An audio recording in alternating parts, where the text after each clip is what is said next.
Bawal po mag-sample, bawal din po manigarilyo, sir. Dito. Dahil po sa malayo. Hindi mga ano na ba? Ano mga Kaya, halos siya. Meron po, sir.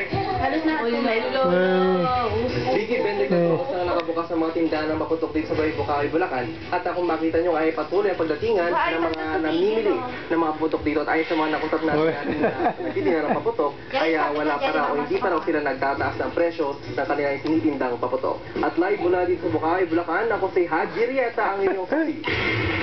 Samantala, Si Jelay makulit. Ayan, papakahilo. tapos masabugan ng Napakakulit. Philippines. Isa na ilalim na sa code white ang lahat ng mga pampublikong ospital bilang paghahanda sa inaasahang pagdagsa ng mga biktima ng paputok sa Sisino Gaston. Habang buhay nagdadalhin ni Danilo Mansueto ang pinsalang natamo dahil sa illegal na paputok na Goodbye Philippines.